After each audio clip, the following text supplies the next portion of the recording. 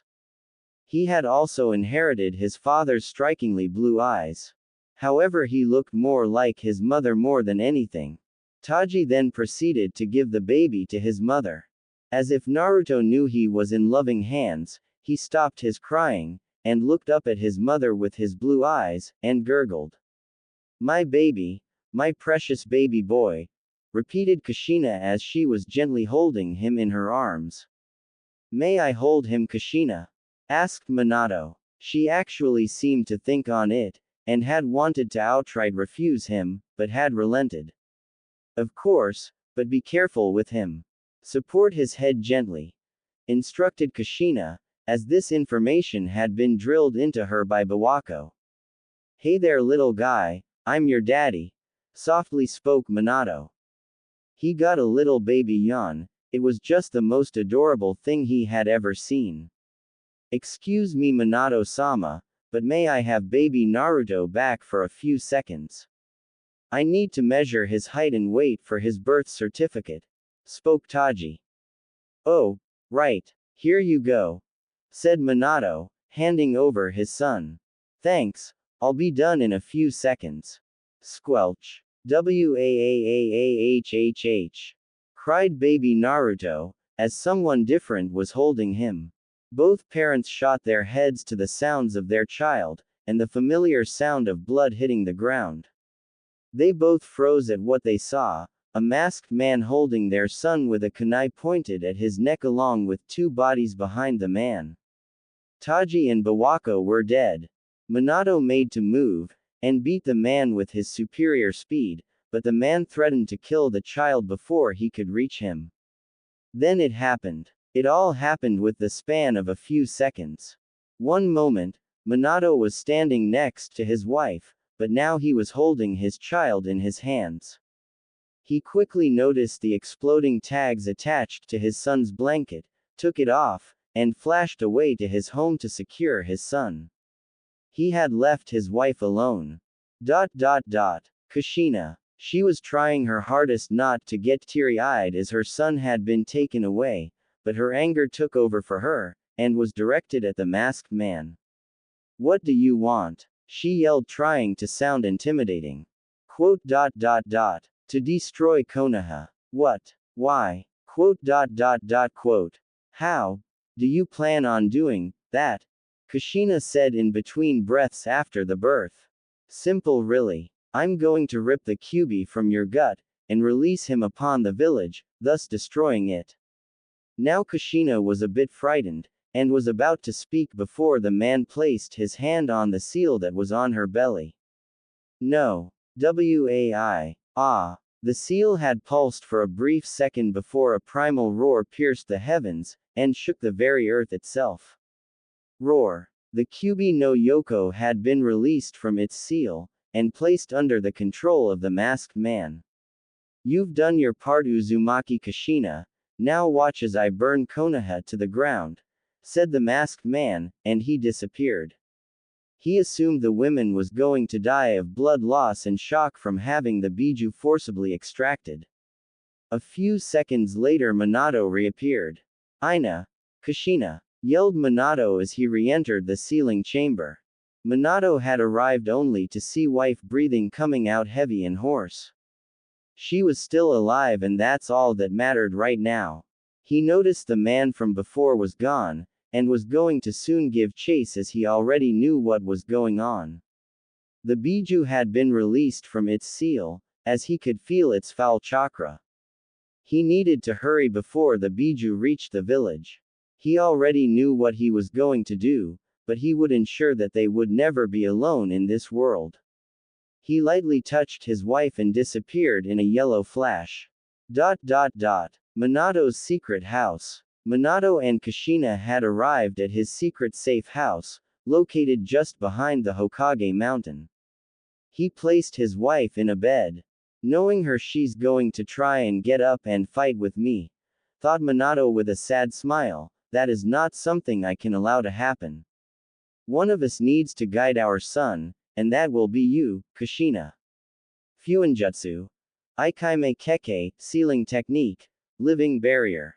He placed a few seals around her bed and sealed her within a barrier that was tied to his chakra, so when his ran out, then it would run out. He looked at his wife one last time, and left to deal with the threat to his family and home. Kushina. Gasp. Kushina awoke with a gasp for air, and settled back down on her bed. She quickly took in a breath of air and calmed herself down. She opened her eyes, and was now confused as she did not recognize the place she had been placed in at first. She realized that she was in Minato's home when not staying in the Uzumaki compound. She tenderly got up out of the bed, and searched around the home. Finding nothing of importance, she ventured towards the door, and opened it to find herself outside. She looked around, and noticed that many things had been destroyed along with trees being uprooted all around the area. She suddenly froze as she saw something that is going to haunt her for the rest of her life. Lying there on the floor just a few feet away from her was her husband with a gaping hole in the middle of his body.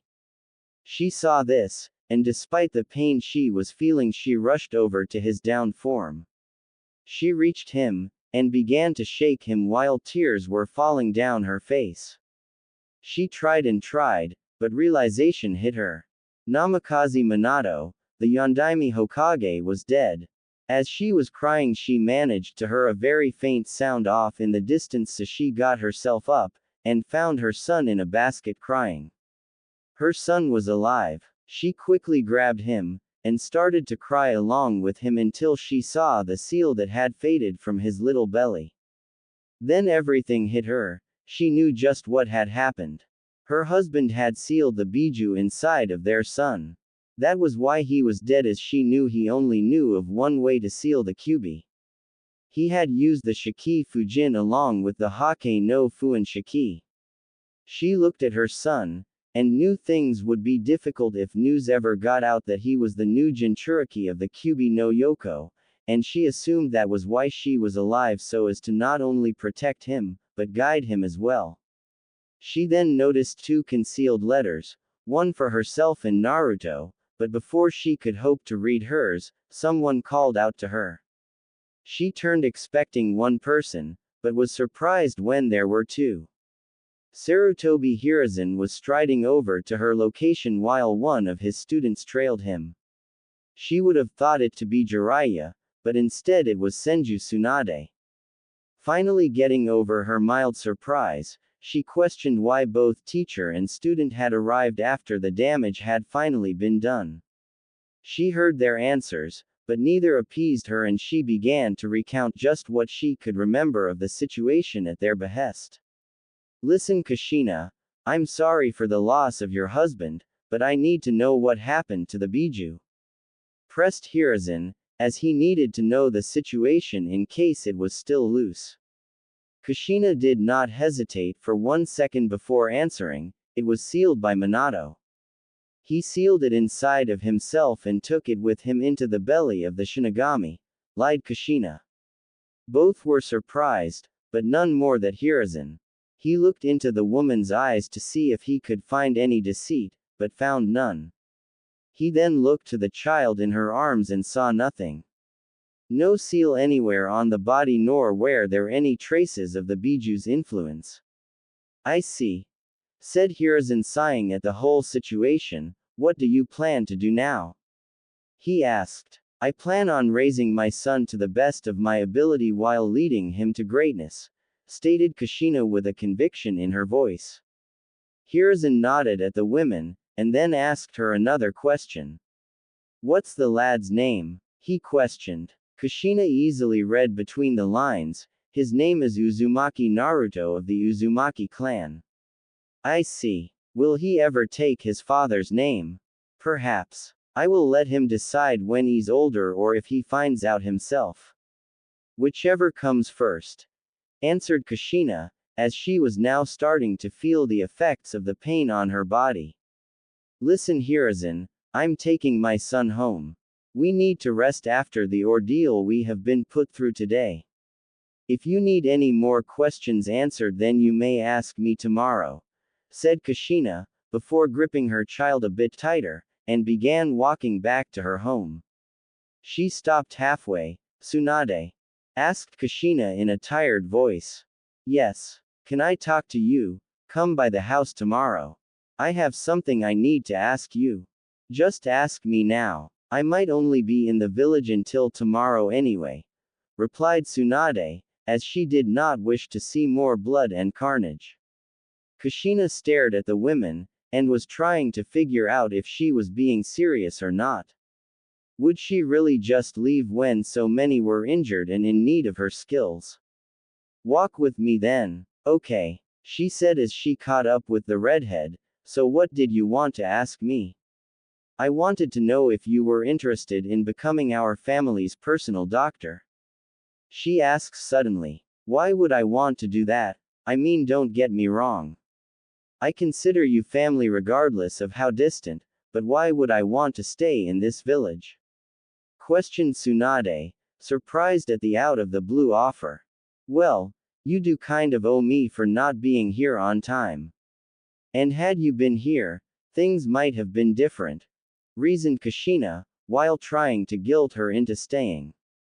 Look, I'm sorry for your loss, but this village has taken too much from me, and I just can't stay here, answered Tsunade as truthfully as she could.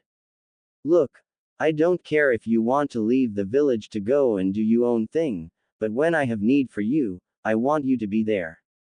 I will offer you and your apprentice a place to live while paying you for your services. How does that sound? Quote. Tsunade bit her lip as she was seriously considering the offer. It would be nice for herself and her apprentice to finally settle down for a bit. Plus she could still leave and do her own thing or when she just didn't want to be in the village for a while. Deal, said Tsunade, reaching to shake on it. Deal, replied Kushina, doing the same thing, and shook hands. They both walked back to the Uzumaki compound awaiting what was to come in the following years. 3 years later. 3 years had come and gone since that fateful day 3 years ago. The village itself had undergone some changes since that day. New buildings had been built for the ones that had been destroyed, new procedures had been put in place in case of another disaster, and the naming of a Hokage. Kushina remembered that day very well as she had been in the populace when it had been announced that Hiruzen Sarutobi would resume his duties as Hokage once more. She heard his explanation on just what had transpired that night, and how the Yondaime had sealed the beast within himself and taken it with him to the grave. She of course took in all of the reactions the populace had, and most seemed to buy it, so that was at least one thing she did not have to worry about. Nobody would suspect her son, nor would she let them. She had read the letter that had been addressed to herself all those years ago, and it gave her more information on just what had really happened. She had only known bits and pieces, but now she knew it all. Her husband had fought a man who he believed to be the legendary Uchiha Madara, as the man had shown he had a fully matured Sharingan. She had read on, and found out that he had only sealed half of the Biju into her son. He sealed the yin half of the fox into Naruto while sealing the yang in himself. He had also instructed her to begin his training as soon as she could, as there will be enemies who will seek to use or take the Biju from him, or in fact use him as a weapon. She had also taken up a seat on the council as head of the Uzumaki clan. She would need information on just what the most powerful people in the village were planning. However, she would only take up that mantle until Naruto was old enough to look after himself. Speaking of her son, she had to say that she was honestly surprised by her son. He was quiet most of the time and chose to focus his thinking on certain things. Granted, he was just 3 years old, but it was still quite something to see. He was always reading, and trying to learn new things while his idea of fun was solving some puzzles.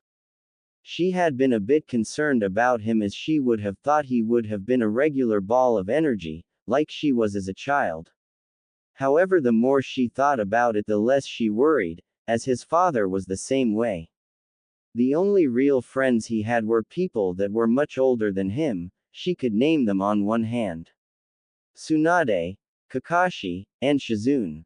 They were the only people who really knew who Naruto's father was. She only really considered 2 people close to his age bracket. Uchiha Itachi and Shisui had taken her asking them for a favor very seriously. They would come over almost every other day to just hang out or play with Naruto. Naruto enjoyed their company very much. She had tried to get Naruto to hang around people his own age, but things never seemed to click. Naruto would always say they were too stupid to understand some of the things he tried explaining to them. However, regardless of how he acted to others his age or how he acted just around herself, she still loved him with all of her heart. She would begin his training soon, as he will need to know how to protect himself. 3 years later. 3 years had come and gone since Naruto had begun his training under various teachers.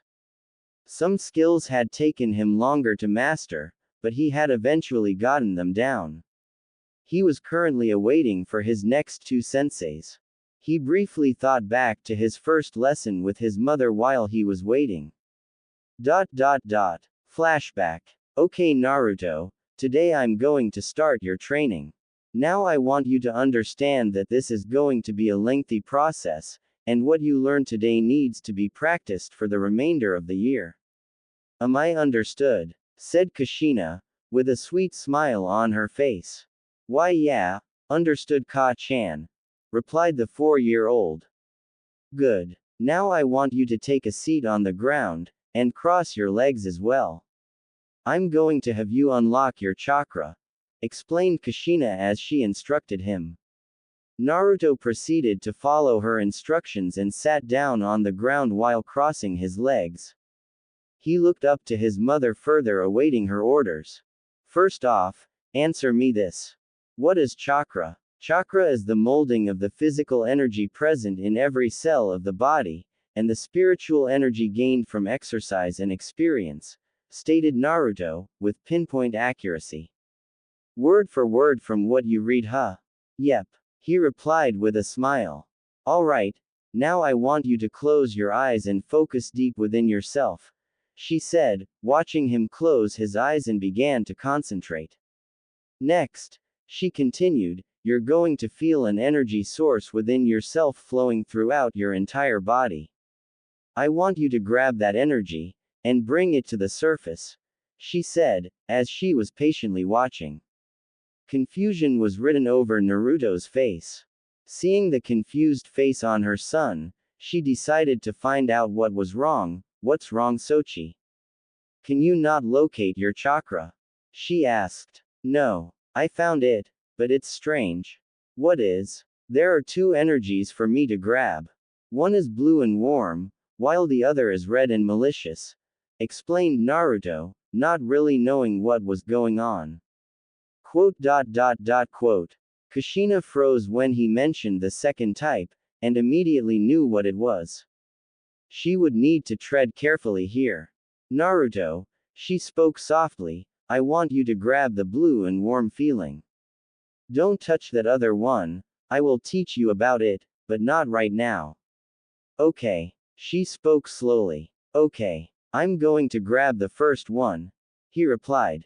Kushina just watched as her son was concentrating, and saw a faint bluish outline on her son appear all around him, and knew he had done it.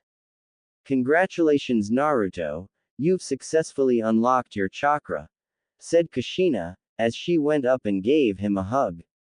Thanks, Ka-chan. You're welcome. Would you like to take a break or do you wish to continue? She asked, already knowing his response. I can keep going, he replied with a fire in his eyes. Right. Well, know that you have your chakra unlocked. We need to work on your control. Okay. What do I have to do? Questioned Naruto, looking at her. Well, first I'm going to place this leaf on your forehead and I want you to apply chakra to that leaf so it doesn't fall off. Okay. Is that all I'm going to be doing today? Queried Naruto. She thought. No, I am going to be teaching you how to handle and throw shuriken, kunai, ninja wire, etc. That will be your training schedule until I say otherwise, she said in a tone that meant it was not up for debate. Fine, he said, sighing, so I work on my chakra control, and practice with my shuriken and kunai, he said, making sure he heard right. That's correct. Flashback end. That had been his first year of training. Nothing but pure chakra control along with training in his ninja tools. It was only until the second year that things really began to take off for him. Flashback. Okay, Naruto, I know you've been learning how to scout out an area, and track a person's from Kakashi. From what he's told me, you excel at the things most shinobi tend to neglect. I'm proud of you, said Kushina as she praised her son. Thank you, Ka-chan, replied Naruto, giving her one of his rare smiles. You're welcome. Now I'm going to teach you some useful techniques, she said, as she could see him shaking with anticipation. Which ones? They are 3 basic techniques, but will be useful out in the field. They are the henge, kawarimi, and the bunshin, she said, as she explained what each did. Wow! Was all Naruto said, as he was left speechless at hearing what they did. Hee. I knew you would be impressed, chuckled Kushina watching her son's reaction. When can I get started? He asked in anticipation. Soon, but there is one thing I want to tell you, said Kushina, rather seriously. What is it? Along with your physical training and chakra control exercises, these are the only things you're going to be learning. I want you to have these mastered before we move on to something else, she said, as she explained that having something mastered could be the difference between living or dying. Now, she continued, I'm just going to give you the specifics of what your physical training will work on. Endurance, stamina, speed, pain tolerance, strength, power, flexibility, agility, coordination, balance, and accuracy, she listed off. Once Naruto heard this, he understood, and wanted to get his training underway. Flashback end. Oh Naruto, have you been waiting long? Asked one Uchiha Itachi in his weasel mask. No, sensei. I was just thinking, he replied. Very well then. Let's wait until Dragon arrives before we begin, stated the older Uchiha. Okay. Naruto knew that behind those Anbu masks were his two elder Uchiha friends. It was a very sad but interesting day that day, as he not only learned some vital information about himself, but one of his friends as well. Flashback. What? Shouted Naruto in complete disbelief. Yes. Myself along with Shisui have been accepted into the ranks of the Anbu. I just wanted to let you know that if we do not appear around regularly it is because we are on a mission, and not because we do not like you anymore, explained Itachi in a monotone voice.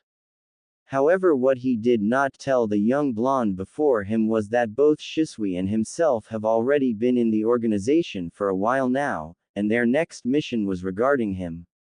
Many attempts had been made by outside forces on either his life or his mother's. While his mother could protect herself, he could not. Well, not yet anyways, thought Itachi. Itachi along with Shisui had been assigned by the Hokage to watch over the boy at all times possible. They of course knew who the boy's father was as they needed to know such information, and understood why he needed a bit more protection. I see, replied Naruto, as he wrapped his head around the information he was just given. Will you come to see me when you have time? Asked Naruto in a whisper. Of course. Well, I really must get going. I just wished to relay our situation to you, said Itachi, as he made his way out, but not before greeting Naruto's mother. Hello Kushina-sama. Hello Itachi-kun, replied Kushina as she watched the boy leave. Hello Ka-chan, said a dejected Naruto. What's wrong Naruto? She asked in a worried tone. And so he began to explain what he had just been told, and she now understood why he was a bit depressed. She explained to him that if Itachi had not valued their friendship then he wouldn't have bothered to let him know. That made him feel a bit better, and got out of his mood. I see you are ready to train in the other things I have to teach you, stated Kushina, looking at Naruto. Naruto nodded his head as the past year had seen him training in the specifics of stealth and infiltration.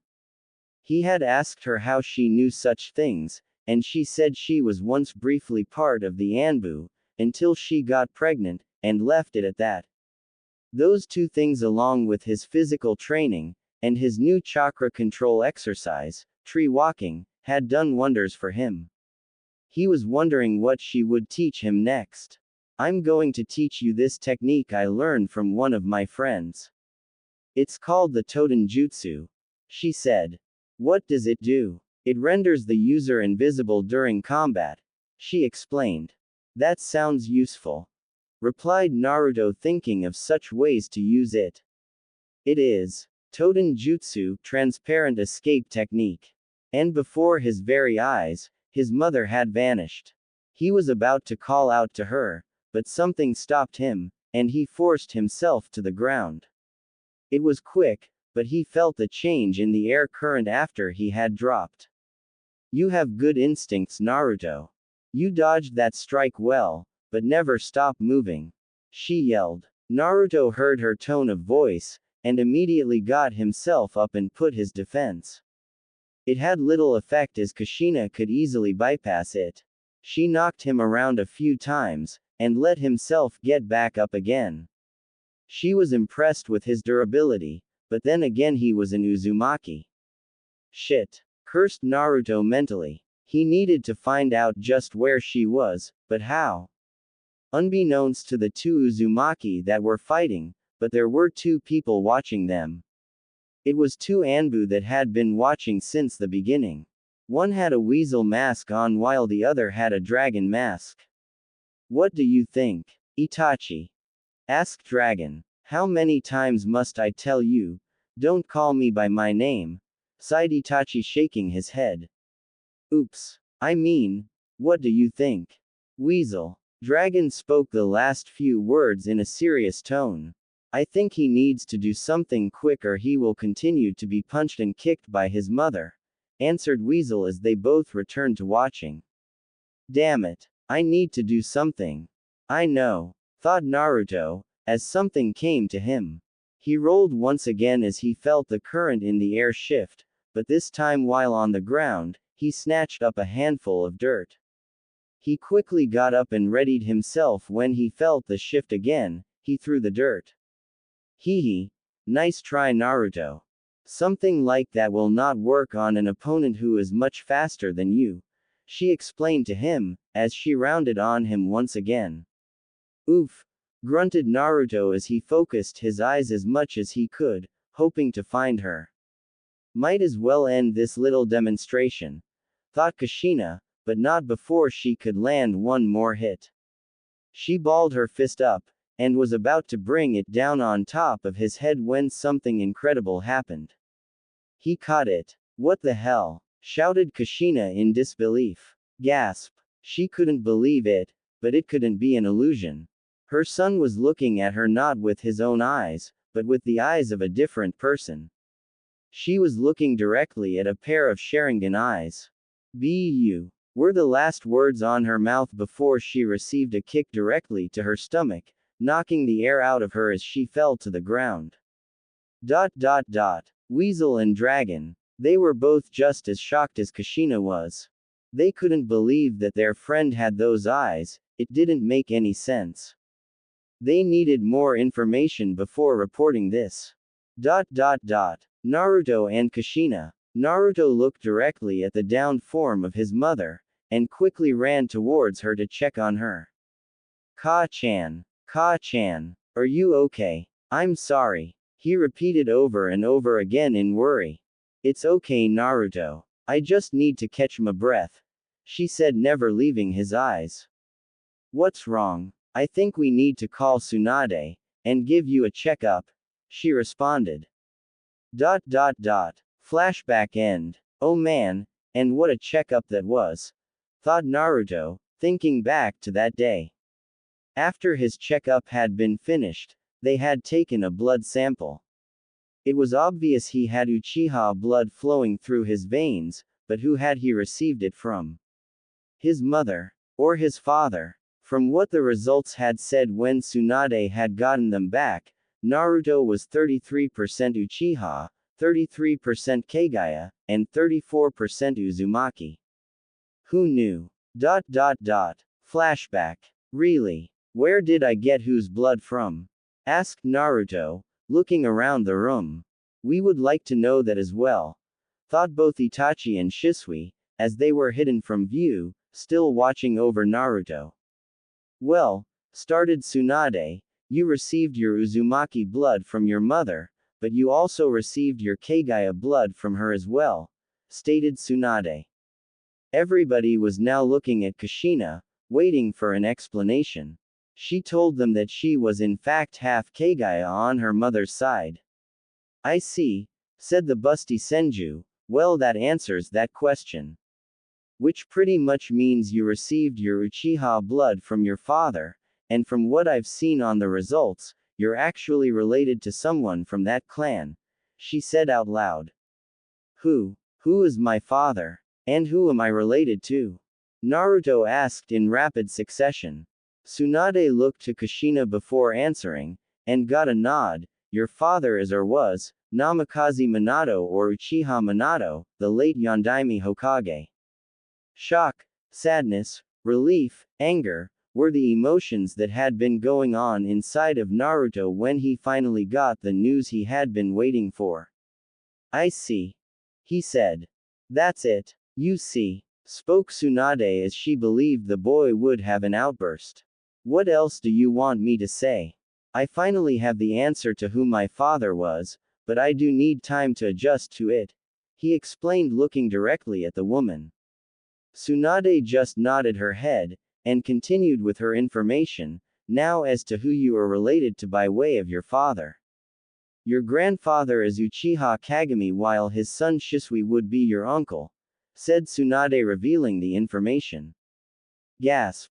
What was that? Wondered Tsunade, as she thought she heard something. You need to control yourself, Dragon, signed Weasel using hand gestures. Roger that.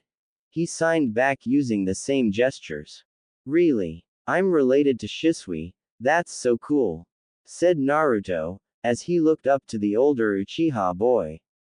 Naruto, spoke Kushina, getting his attention, you can't tell anyone about this. I understand the consequences, Ka-chan. I may be young, but I'm not stupid, retorted Naruto, as he subtly activated his dojutsu. He didn't know how or why, but he had very acute senses. He had only really used them on instinct when previously fighting his mother, but now he was doing it automatically. He had felt a shift in the air from somewhere in the room. He dared not move his head lest he give himself away. He was quickly scanning the lower half of the room, and then proceeded to move higher up. There. He finally saw them. It was two, but they seemed to be listening in on the conversation while completely ignoring him. So he has the battle instincts of the Kagaya, the body of an Uzumaki, and the dojutsu of the Uchiha. I must say, he has the makings of a great shinobi, stated Kushina, as everybody digested what she had just said. It was a very scary prospect. Just the Sharingan alone can make an individual dangerous, but coupled along with the vitality, stamina, and humongous chakra reserves of the Uzumaki and you have the makings of a powerhouse. Then add in the aptitude for battle from the Kagaya clan and it just make the word powerhouse seem obsolete. You do indeed have the makings of something great, Naruto-kun, spoke Shizune for the first time. Man, imagine if Naruto had the Shikatsumyaku. Kushina said to herself. Everyone, but Naruto, shivered at that thought. While those present in the room had never fought an actual user of that bloodline, they were still positive they would come out victorious, they were just unsure of what shape they would come out in. That is indeed a scary thought. Itachi thought to himself, as he was so engrossed that he never saw the pair of blood-red eyes staring straight at him. Itachi was now in a dilemma, as he was sure his friend was in as well. What do they exactly do with this information? If he gave it to the Hokage, the man would have no choice but to share it with the rest of the clan heads. While he was positive his father would not try anything being who the boy's mother was, but that did not mean others would not. Naruto's circumstances are too good to be true, and others would try to exploit the boy behind his mother's back. That dreaded CRA came to Itachi's mind, and he actually allowed his emotions to overtake him for a brief second. He was disgusted with how they treat any who were the last of their clan. He did not want that for Naruto, as he was responsible, along with Shisui, for acting as older brothers and taking care of him in ways only they could. If the information from this little meeting were to be exposed, it would set off a chain of events that would undoubtedly harm Naruto, and Konoha, in the short and long run. He did not want that, so for now, he would keep it to himself. Itachi turned to Shisui and could see the emotions raging within the man's eyes. It seemed he was not the only one with some internal strife. He was going to signal him for them to leave and wait when they came out, but noticed something that momentarily stopped his breathing. Two Sharingan eyes were staring directly at his position, and he knew they had been spotted. He noticed that Shisui had stiffened as he saw the blood-red eyes of their clan. Itachi briefly wondered if Naruto would reveal their locations.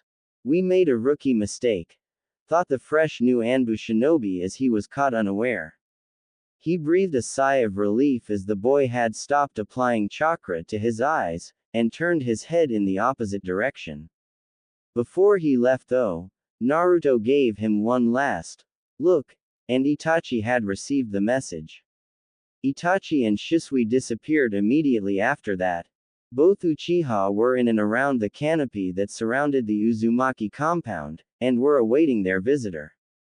They had been waiting since they had left the hospital, which ended roughly 30 minutes ago.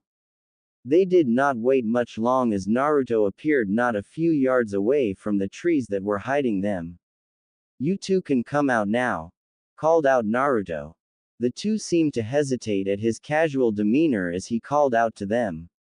However, both knew they had to hear him out as he had not revealed them during the hospital visit. Neither doubted it would have looked bad on them, two Anbu spying on a kid and his mother, and even now it still looked bad as the boy's mother would not bother listening to either of them and take her own son's word over theirs. We need to tread carefully here, Itachi told himself as he and Shisui dropped down. Ah, there you are, said Naruto. So it would seem, replied Itachi trying to sound different. What did you wish to discuss? He asked. I already who you two are, so can you take off your masks already? Stated Naruto. Quote exclamation mark quote. Both men were shocked and had shown as much as their bodies went rigid. Quote dot dot dot. And how do you know this? Asked Dragon. Simple really. Who would the Hokage trust to keep an eye on me other than the two people who already know me and my habits, and two new Anbu, isn't that right? Itachi, Shisui. Itachi merely shook his head and let out a small sigh. It seemed his friend was very astute. He did not think the little knowledge he had given him earlier would come back to haunt him. You are correct. However, I must ask you call us by our code names. You may call me Weasel. You sure are smart Naruto, isn't he Ida? I mean Weasel. By the way, you can call me Dragon. Noted. Now I have a favor to ask of you two, since you two are the only two Uchiha that I know, said Naruto as he could tell both men had a raised eyebrow behind their masks. And that is, replied Itachi needing more information. I want you two to train me in mastering my Sharingan. Flashback end. Naruto was smiling at those memories as he didn't think he could or ever would again surprise both Uchiha again. He had come to terms about that other piece of information regarding his father. He wasn't sure what to feel for the man. He held no hate for the man, but did not love him either. That's where his reasoning had led him. On one hand, the man had selflessly given his life for his village and understood his thinking at the time. However, he had left him without a father, a role model, a man to strive to emulate, and a friend. He had shed some tears for the man who was his father. However, that was where his feelings for the man stopped.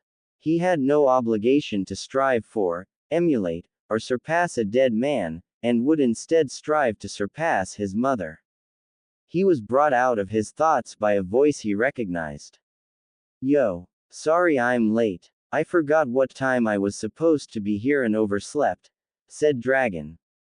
Both Naruto and Itachi could tell he was telling the truth if his bedhead was any indication. Neither said anything and instead decided to ignore it for now. Right, well let's get this started. Naruto, welcome to Sharingan 101, informed Dragon trying to lighten the mood. Previously. Right, well let's get this started, announced Shisui. Naruto, welcome to Sharingan 101, he stated trying to lighten the mood. Now. Naruto nodded his head at his friend. Glad to be here. Now. He started. From your knowledge, what can you tell me about the Sharingan? Not much, admitted Naruto.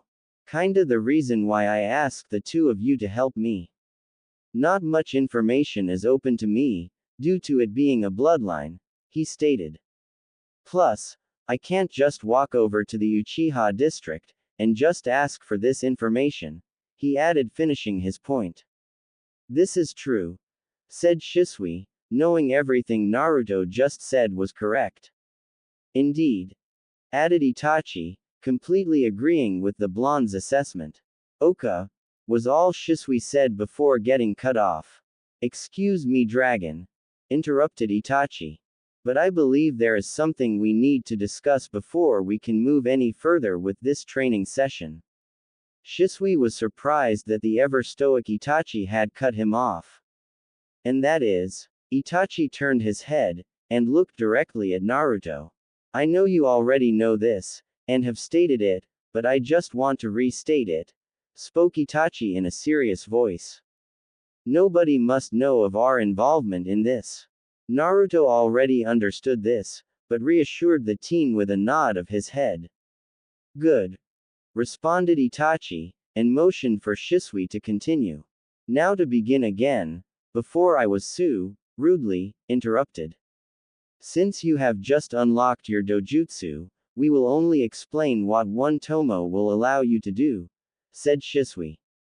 No point in going into further detail when you aren't even there yet, he added. First off, took over Itachi. The Sharingan is only a tool, it alone will not make you unbeatable, he said, stressing this point. Many Uchiha have believed this, and have lost their lives as a result. Understood, replied Naruto in a serious tone, showing them he understood. He's right, agreed Shisui. Be sure to take that statement to heart.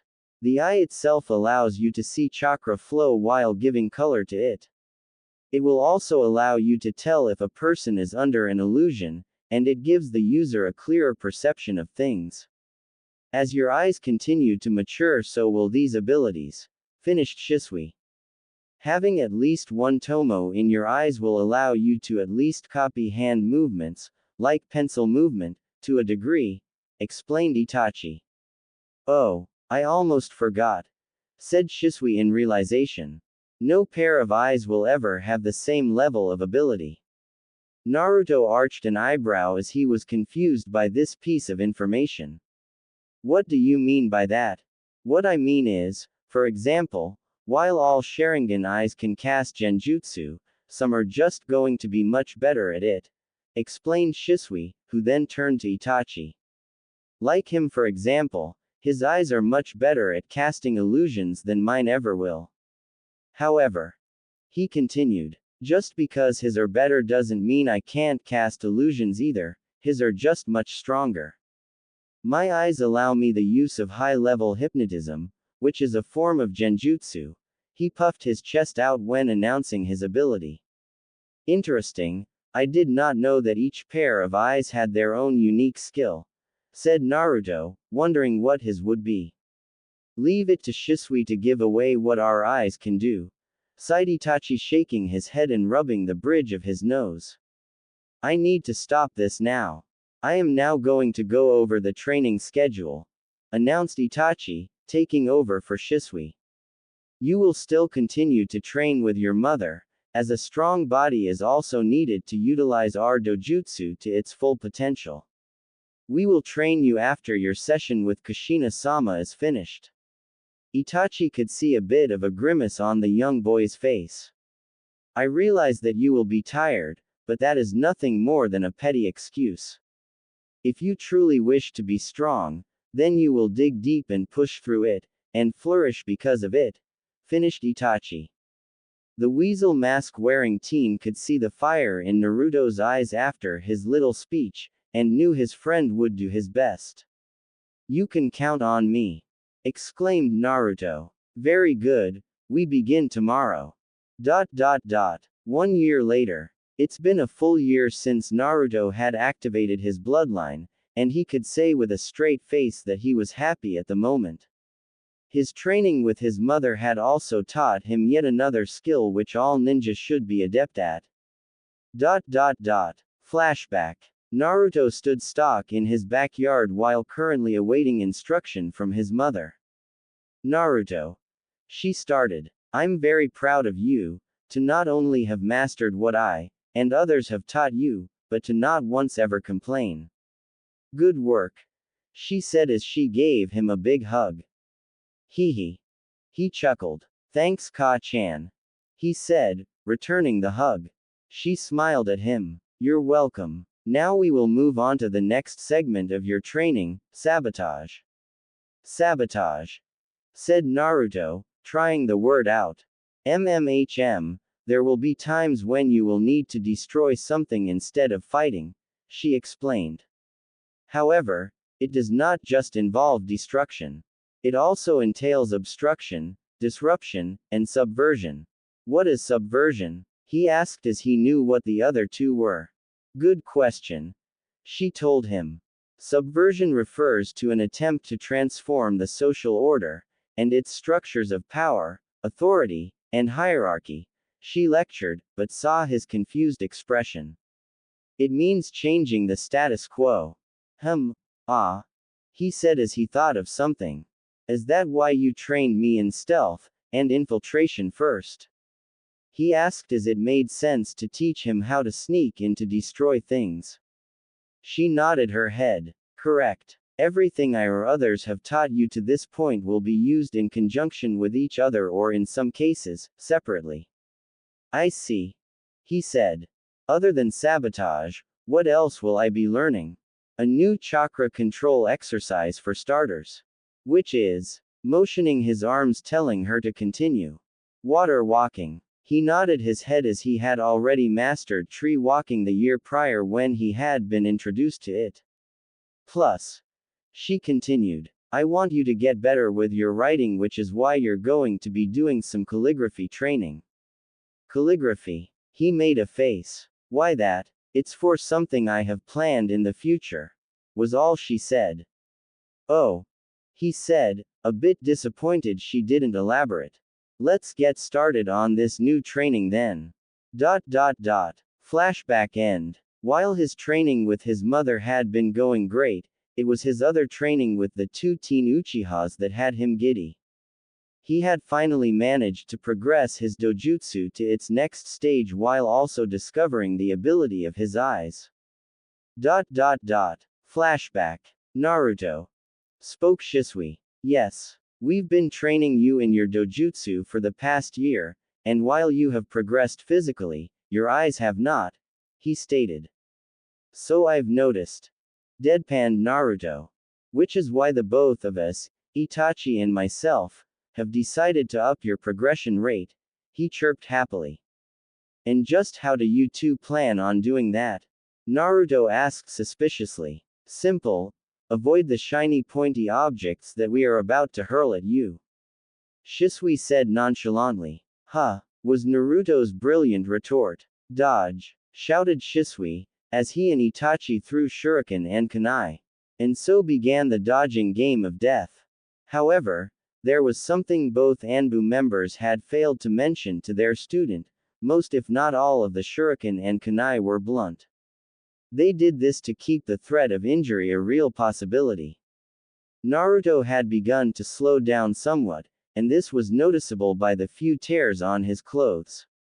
He had actually been tagged a few times that resulted in scratches, but he believed it to be a dull one in the bunch and would not chance it on the rest being similar. Both of the elder Uchiha were running quite low on their practice tools, but then Itachi had an idea that he wanted to try before they stopped the exercise. He weaved his hand seals, ram, rat, bird, boar, tiger, shuriken cage bunshin no jutsu. He threw his last shuriken, and watched it travel a few feet before multiplying into 100 more. What happened next completely took both Uchiha by surprise. Naruto had dodged the oncoming hail of shuriken, which they knew he would, or they would have saved him, but it was how he had done it. He had moved fast, far much faster than either of them had ever seen him move. They decided to halt the training session, and wanted to know how he had done it. Just as they approached him, and were about to question him, they stopped. Both noticed the change in Naruto's eyes. They had progressed one step further. Congratulations Naruto, said Shisui. Your eyes have moved one step closer to fully maturing, and as a reward for doing so, I'm going to teach you a new technique. Really? Said Naruto, who couldn't keep the excitement out of his voice. Thanks Dragon, thanks Weasel, for helping me get one step closer. Naruto thanked them while bowing to them. Itachi simply nodded his head, and was honestly a bit surprised to see Naruto bowing to him. He chose this moment to ask what had been on his mind.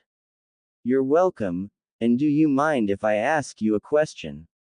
Naruto titled his head forward a fraction, telling him it was okay. How did you move so fast? Did you apply chakra to your legs? Were his questions. No to your second question, answered Naruto and continued. I simply saw you throwing the shuriken while watching it multiply, and I just moved out of the way, he explained. I see. Was Itachi's reply, still trying to figure out how he did it. His own eyes lingered on Naruto's, and decided to try something. Do you mind if I throw these at you? Asked Itachi while holding a few shuriken.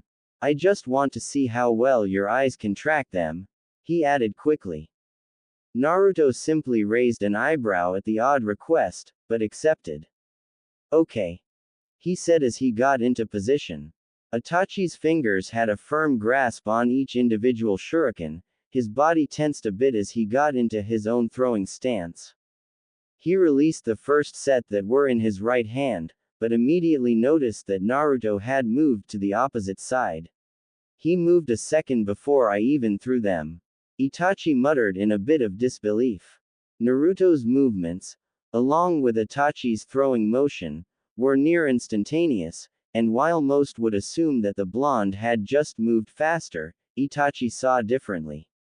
He readied his other hand, but just before they left his fingertips, Naruto had already moved to the safest possible location, completely avoiding his attack. There it is again, Itachi thought in frustration. He knew for a fact that his blonde friend was not moving faster than he showed, his own eyes showed him that.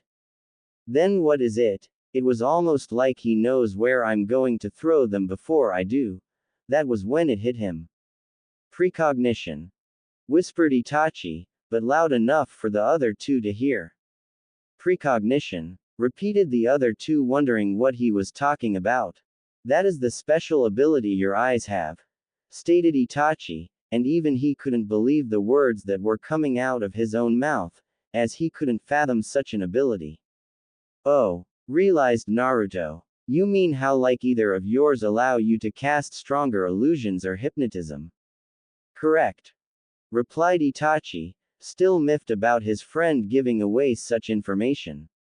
Cool, indeed. Not even a fully matured Sharingan can predict things as fast or as far ahead as yours can. It is a truly frightening ability, praised Itachi. Sounds like a super useful ability, said Naruto, who couldn't help but smirk at this. This is true, replied Shisui. But remember not to let this go to your head, this is only a tool to help you, he said, reminding the blonde about their earlier conversation. Itachi nodded his head, hoping to add extra emphasis on what they were telling him. Even if these words did not get across to him, his next few certainly would. While I admit it is a very useful ability, I can already see fatal flaws in it as well. For one, began Itachi. If you fight a high-class ninja and move before they do anything, then you are just telegraphing yourself, and they will act accordingly. The next thing I noticed, he continued. While being able to predict a person's movement by body language, what about ninjutsu? Or genjutsu? He asked. How will you react if your enemy realizes all they need to do is sub-vocalize their attacks in order to harm you?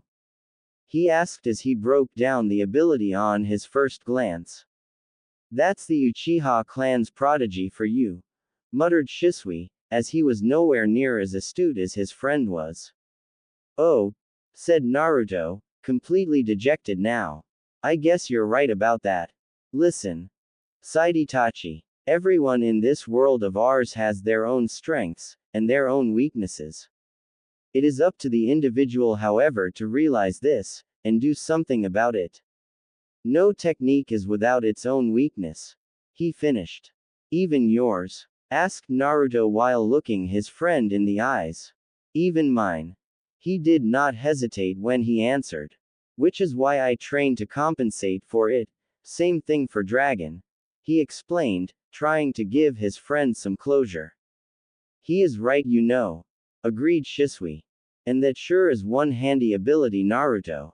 The predictive capabilities of your eyes far outclasses ours, complimented Shisui, hoping to cheer him up after the brutal explanation from Itachi. Itachi could see what his friend was up to, and decided to change the subject. Now, I believe we should explain the advantages of the next stage. Right. Well, the second stage allows you to use the other abilities we've already stated to you, but it also allows you to copy techniques now, explained Shisui, knowing just how his nephew would react. Cool, replied Naruto, excited. Naruto, said Itachi, now that your dojutsu allows you to copy any technique, barring bloodline techniques, you can copy anything from generic techniques to an original, he explained. However, he continued, I suggest not copying original techniques from your comrades. You can, but I guarantee you they will view you differently once you do, and not in a good way. Naruto understood what his friend was telling him.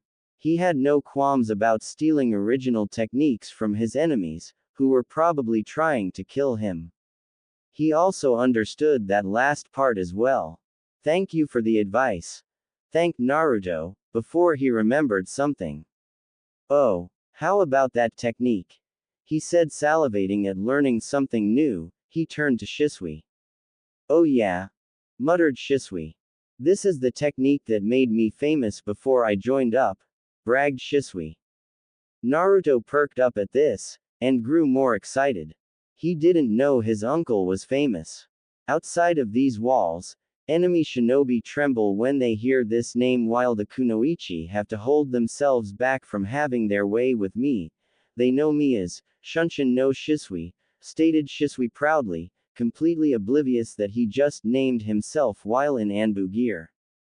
Itachi merely let loose a sigh from his lips, and shook his head at his friend, and wondered just how his friend had even been accepted into the Anbu ranks. Whatever, muttered Itachi uncharacteristically. Naruto already knows who we are. I'm going to teach you the Shunshin no Jutsu. Flashback end. And learn it. It had taken him a short while to master it, but he had done it. He did not copy it with his eyes as he wished to learn this one the old-fashioned way. It was also to show his friends that he was taking their words seriously. Right now, he was currently taking a break from his training, and was currently on his way to train his brain, at the library. He enjoyed reading, but what really grabbed and pulled him in was one subject in particular, history. Or more specifically, certain individuals in history. There were certainly many names throughout history that were respected, but were feared just as much. Some such as Senju Tobirama, Uchiha Izuna, Senju Toka, Mu the Nadaime Tsuchikage, and Z the Sandaime Raikage, just to name a few. However, while those people made their own contributions to the world he now currently lives in today, it was two other individuals that had started it all, and with their power saw it accomplished. He was talking about two legendary figures, the Uchiha Madara, and the Shinobi no Kami, Senju Hashirama. If there was one word he could use to describe himself when regarding these two, it would be enamored. He was enamored with both men, and their prowess in battle. Granted, there wasn't much information regarding the Uchiha, but anytime Hashirama's name was brought up, the Uchiha's name was not far behind. He also read anything he could on specific battles or wars that have long since passed.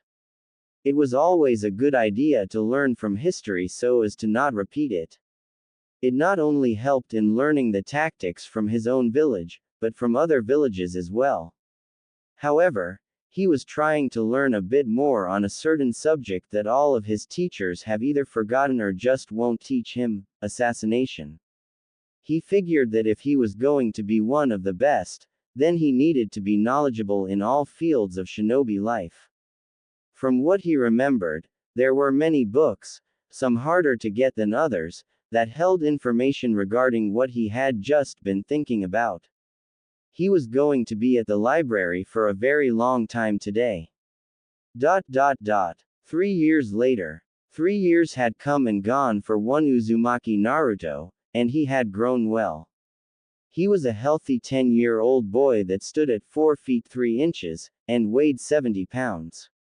He had let his hair grow out to the point that he almost resembled his father, and the only reason people didn't see it was because he had no real interaction with the people. The only real difference that separated him from his father were the blood-red tips, that were bordering black, that he had received from his mother.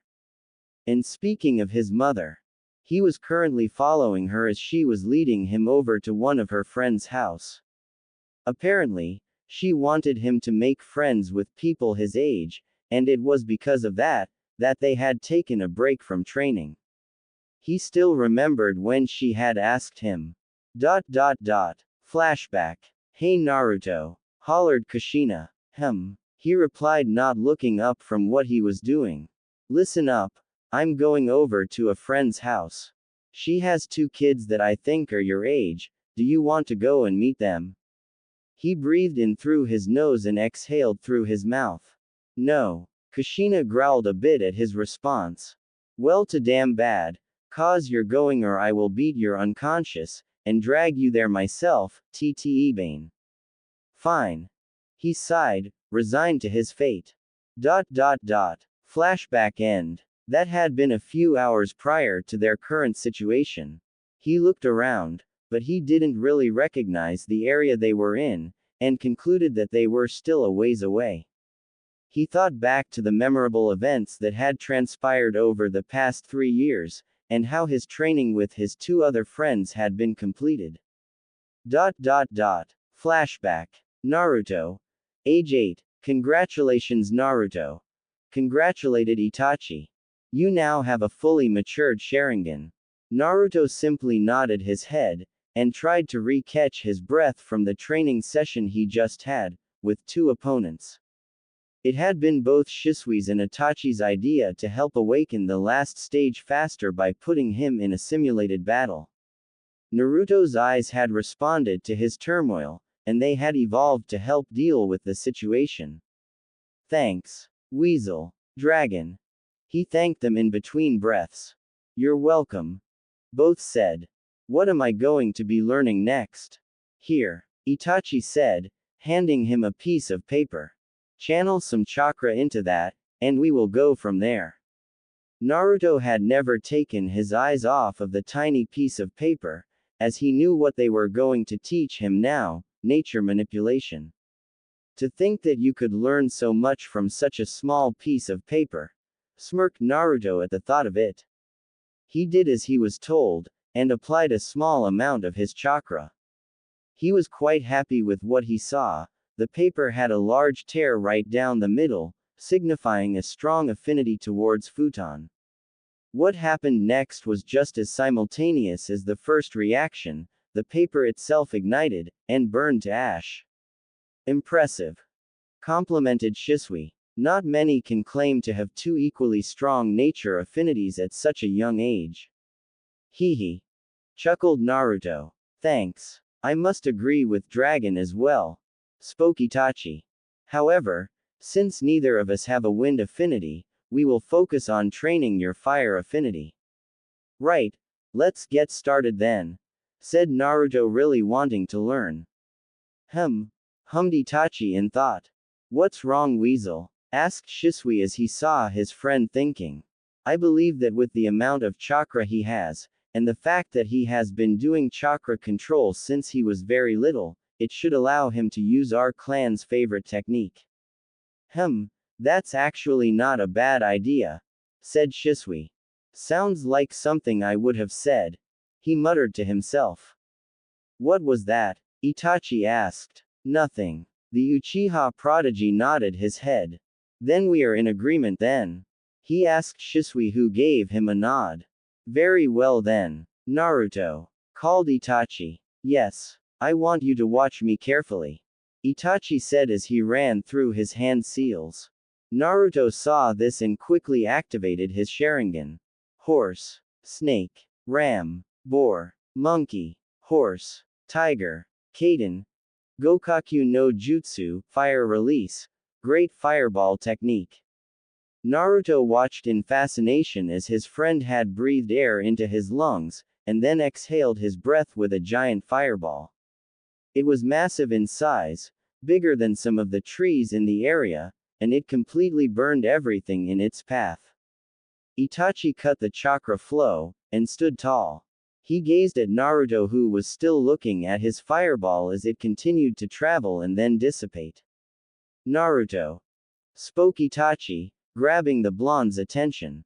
Did you see what I did?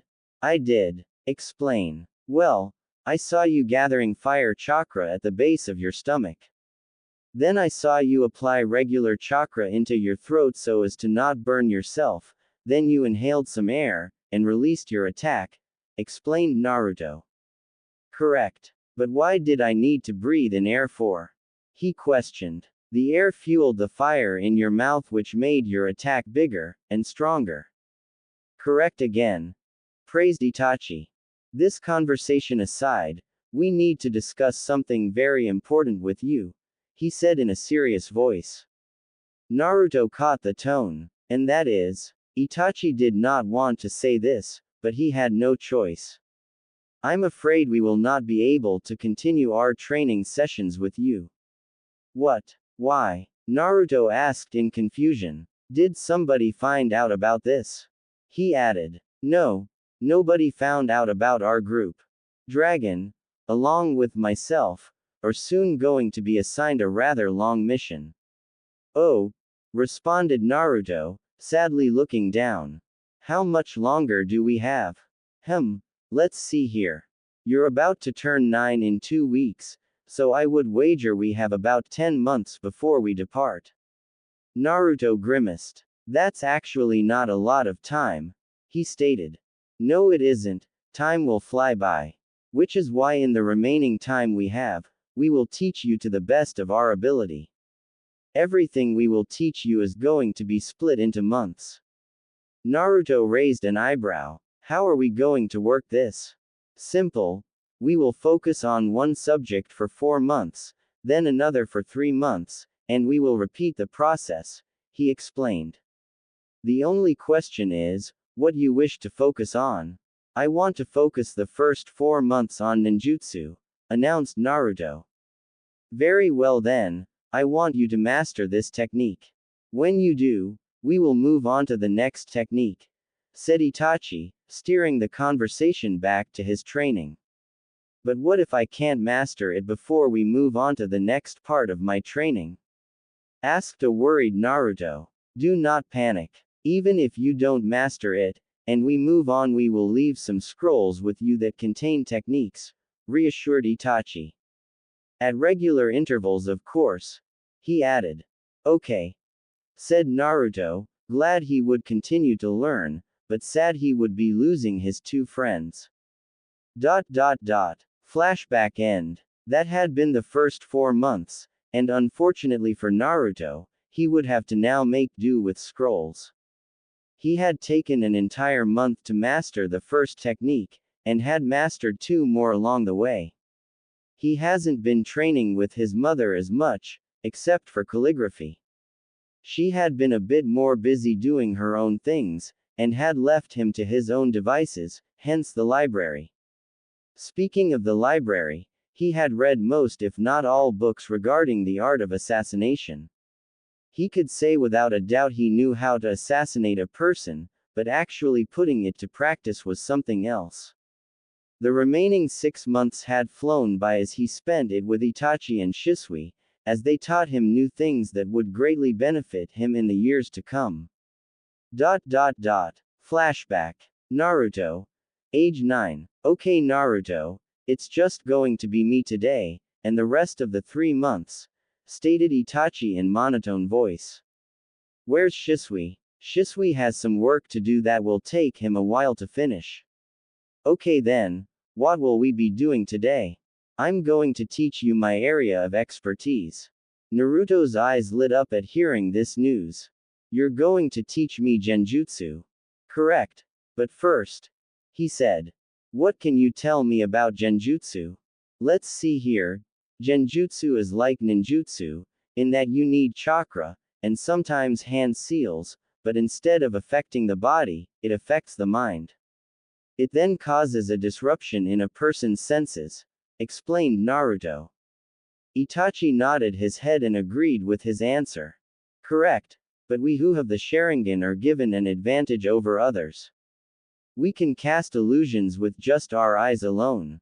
Of course, we can also use hand seals, and I advise you to do that so as to keep your eyes a secret, but all it takes is a glance, and we have them, said Itachi, catching his breath after a lengthy explanation. Naruto took in all of the information he had just received. So what are you going to teach me? I'm going to teach you how to cast generic illusions with your eyes, and one of my favorite techniques. What's it called? Inquired Naruto. Megan. Kasugui no Jutsu, demonic illusion, shackling stakes technique. Flashback end. Naruto grimaced as that had been a long 3 months. A shiver coursed through his body at that memory, and he knew it was an illusion, but he would rather not go through that a second time. The blonde had also learned that like humans, dogs and other species of mammal can also be placed in an illusion. He moved past that memory, and thought to the last 3 months he had spent with his uncle. Flashback. Naruto. Age 9 Kant. Yo Naruto. Greeted Shisui. Hello. As you know, I was not here the past 3 months as I had been assigned a mission, and now it has been Itachi. So it will be just the two of us, he said. And as I understand it, he has been teaching you genjutsu. Yep. Then I'm going to teach you kenjutsu, he stated. Is there any particular style of blade you wish to use, or would you like to learn from the one I use? Offered Shisui. What type do you use? In my line of work, I use a ninjutsu, answered Shisui. Naruto was thinking of all of the blades he had read about. I'd like to use a kodachi. A kodachi, huh? A defensive blade. How good is your taijutsu then? Subpar, as I haven't really focused on it during my time training. Naruto answered truthfully. I see. Then perhaps using 2 kodachi will solve your taijutsu problem, and I do believe I know of a style suited for dual kodachi. Well, he continued, for now we will just focus on you getting used to handling one, and then we will incorporate the second one. Right. And so began the kenjutsu training. Flashback end. Of course, all good things must come to an end, and he had spent his remaining time on his own trying to master what they had left him. He had received multiple scrolls with detailed writings on numerous fire techniques, genjutsu, and his new kenjutsu style. He had mastered a few more ninjutsu along with some genjutsu. However, his kenjutsu was the one that was taking him the longest. And before he knew it, he had already hit his 10th birthday. Not much had happened after that as the months went by. His mother was worried since he didn't socialize much with kids his own age, as there were none at his party. Mostly nothing but adults. It was the reason why he and his mother were currently on their way to her friend's house. Some part of him was hoping they were going to see his grandfather, Uchiha Kagami.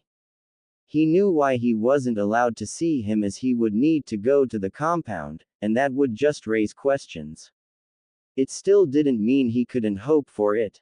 His musings were cut short as he noticed his mother come to a stop. He did as well, and began to look around the area. Noting special. He commented, looking around. It was then when he noticed something, 2 red markings. There were 2 red markings in front of a compound wall similar to that of the Uzumaki compound. He recognized the markings immediately from the various books he's read. The Inuzuka clan, huh? His thoughts were cut short as the gates attached to the wall had begun to open, and it revealed a person there waiting for them. A woman. A woman indeed. She was rather tall in his opinion, but then again most people are when you're only 10 years old. As he kept staring at her, there was one word that came to mind that could describe her perfectly. Feral. The woman in front of him had long, spiky, untamed brown hair, vertical slit-like pupils along with elongated nails, and canine teeth. She was proudly wearing her clan markings over her cheeks, and over her eyes. Naruto continued to stare at her, oblivious of his open leering. His eyes roamed all over her body, and he could tell she trained, if her well-toned legs and rear end was anything to go by. He nodded to himself in a silent approval. His eyes had begun to travel upwards, but stopped and lingered on her. Not as big as Ka-chan's, but they're still decent, he analyzed as he recalled what he had read in books detailing human anatomy. Like what you see, pup? Teased a feminine voice. His eyes widened marginally, and that's when he realized what he had been doing. He had been caught staring. I think I'm just a tad bit too old for you, repeated the same voice. I guess mother was right. This is what happens when I don't have much interaction with others. Naruto was inwardly chastising himself for his mistake. Hee. Sorry about that, Sum-chan. Apologized Kushina as the situation was just as awkward for her. Don't worry about it, Kushina-chan, he was just admiring a mature woman's body, waved off the now named Sum. I apologize if I have offended you, Sum-sama. This time it was Naruto who apologized while showing her respect. Such a well-mannered child, wish mine was like that. Sum muttered the last part. No apology needed, and dropped the sama honorific. Just call me Sum, or if you really want to, Sum-chan. She laughed at seeing his flustered face. Naruto had gone beet red from what she had just asked of him. What a pure boy, you don't see much of that these days, said Sum, trying to get a read on him. I guess I should properly introduce myself. My name is Inuzuka Sum, clan leader of the Inuzuka clan, and this is my partner Kuromaru. Nice to meet you. She introduced herself with a greeting. Naruto froze when he heard her full title. Oh crap, I was just caught checking out the clan head. He grimaced. Sum just had to hold her laugh in as she saw the young blonde grimace, she waved it off. Like I already said, don't worry about it, she trailed off. Uzumaki Naruto. He introduced himself. Well, don't worry about it, Naruto-kun. Now, shall we head inside? Gestured Sum. Inuzuka compound. As Sum led them through the compound, Naruto couldn't help but look around. It was decent to midsize that could probably house up to a various amount of members, but then again he didn't know the exact numbers of this clan. It was a rather practical setting in his opinion. The structures around the compound were built to accommodate if necessary, but were able to withstand an attack if need be. He didn't even have to focus his senses to hear the air filled with barking and loud shouts. Another detail he noticed was the lack of plant life, or ponds, but chalked it up to the numerous amounts of dogs running around, and he knew what dogs would do to plants and ponds. After the mini-tour had been completed, the clan leader had taken them to her personal home, where he was introduced to her children. Hi, chirped the boy. I'm Inuzuka Kiba. Nice to meet you. He stuck out his hand in greeting. A bit too loud for my tastes, was the first impression Naruto had of Kiba. Likewise, I'm Uzumaki Naruto, who reached out and shook the outstretched hand. Arf, arf, whoops, sorry about that, apologized Kiba. This little guy up here is my partner, say hi Akamaru. Arf, hello, greeted Naruto with a slightly raised eyebrow, but shrugged his shoulders. Well, him being loud aside, both of them seem nice enough, he believed, and then shifted his attention to the Sum's other child. If he had to take a wild guess, he would wager she was about 3 to 5 years older than him. He was silently studying her, but he was unaware she was doing the exact same to him. Not bad, definitely one to look out for in the future. A smirk had made its way to her face. Uzumaki Naruto. Inuzuka Hana. They both gave each other a nod. Naruto took note that while Hana was an Inuzuka, she looked the complete opposite from the rest of her clan. The only thing in common she had with the rest were the clan markings on her cheeks. She didn't have elongated canine teeth or nails, nor did she have wild untamed hair. She was the prototype of what the rest of her clan would look like if they had a softer appearance. She inherited long brown hair, which was in a ponytail, along with large black eyes. Just stunning, were the thoughts of one blonde Uzumaki as he was yet again checking out another woman of the Inuzuka clan. Good choice of clothing as well, he commented as she had on a jacket along with form-fitting shorts that just extenuated her curves. Perhaps high C cup, guessed Naruto as he was staring at her unzipped jacket which just happened to show off a generous amount of cleavage. Should I be expecting grand pups sometime soon, Naruto-kun? Teased Sum as she saw how both her daughter and Naruto were sizing up one another. Wah! A flabbergasted Naruto said. Ha ha ha ha, I'm just kidding, laughed the clan leader. Both Naruto and Hana blushed at just what was insinuated. I'm going to go and take a shower, announced Hana. Oh, do you want someone to go and take a peek? Is that why you announced it to the world? Hana-chan, stated Sum with a wink at her daughter. Hana turned even redder, and had said nothing while proceeding to the restroom. Well, I wouldn't mind if he did take a peek. I could show him what he would be in store for. She giggled to herself while sauntering off, knowing Naruto's eyes were still trained on her backside. Kushina just stood in the room mouth agape some moments while getting angry in others, but sighed as she knew her friend was just messing around. Well, I'll leave Naruto in your care, Sum-chan. Naruto, whose eyes were still on Hana's backside, widened when he heard this, and snapped his head in his mother's direction. Huh, where are you going, Ka-chan? I'm only going to be gone for a little while as I have some business with the Hokage, she explained while hugging him. I'll be back to pick you up after I'm finished, and do try to make a friend, son. She whispered the last part. Fine. He sighed. Let's head outside, Kiba. Naruto called out. Coming. Hokage Tower. We see one Uzumaki Kushina standing before the Hokage, Sarutobi Hiruzen. What did you wish to discuss this evening, Kushina? Sarutobi breathed out a puff of smoke from his pipe. I plan on taking Naruto to Uzushio. The third began to cough a bit, and was honestly surprised at what he had just heard. Whatever he was thinking she would say, that was not it. What for, if I may ask? His tone calm, but his mind working a mile a minute. Take it easy, Hiruzen. I just want to teach my son his heritage, along with Fuinjutsu. He narrowed his eyes a bit. And you can't teach him that here, inside of the village? He asked. Kushina knew the man cared about her and Naruto, and just wanted to keep them safe.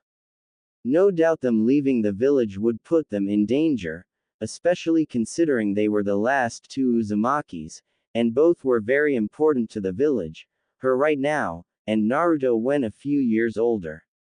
I can't teach him here for a few reasons.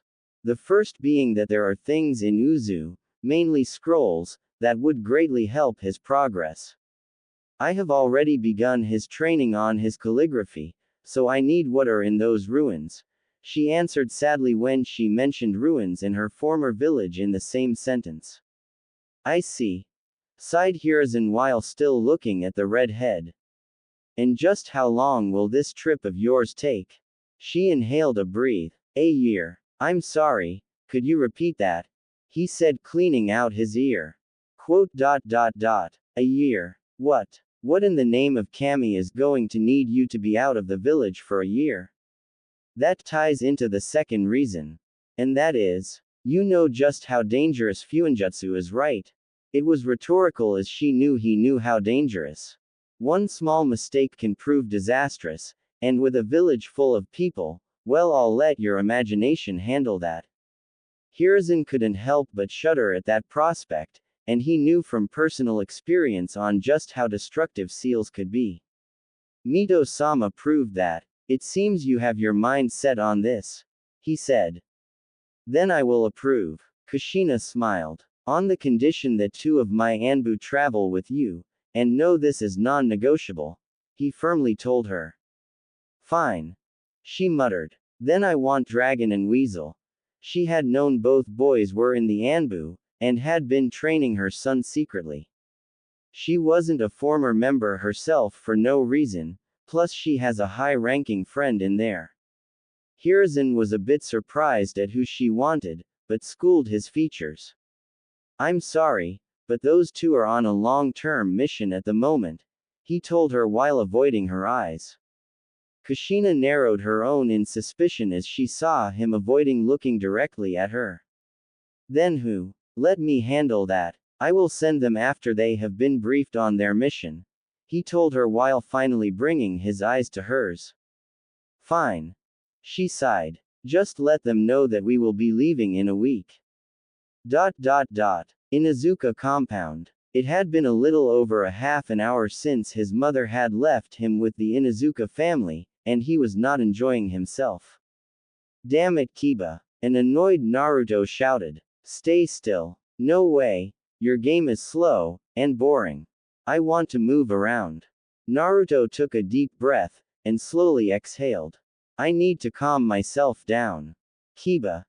Said boy turned his head as he was called. What can you tell me about your sister?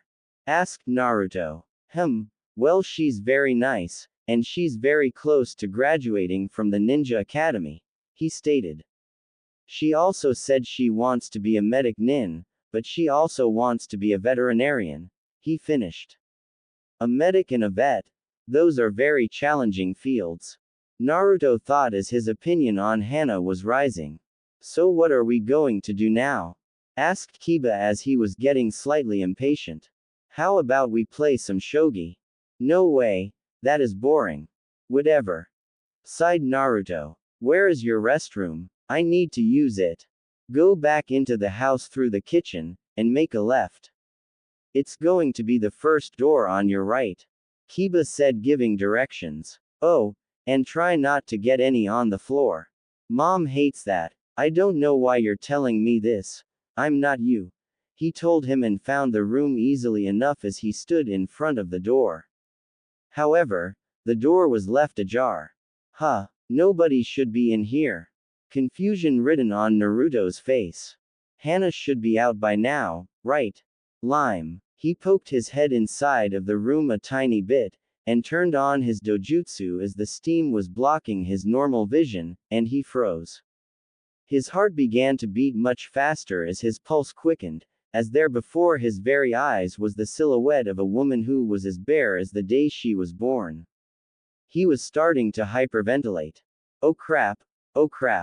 I really should leave, but my body isn't responding.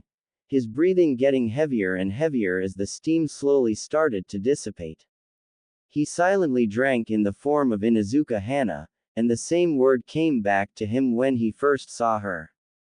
Just stunning. He had already studied her body when he had arrived, and that was fully clothed, but this was something else entirely. I just hope she doesn't know I'm here, he prayed. He continued to watch as she showered while his eyes caught every drop of water that traveled in between her perky.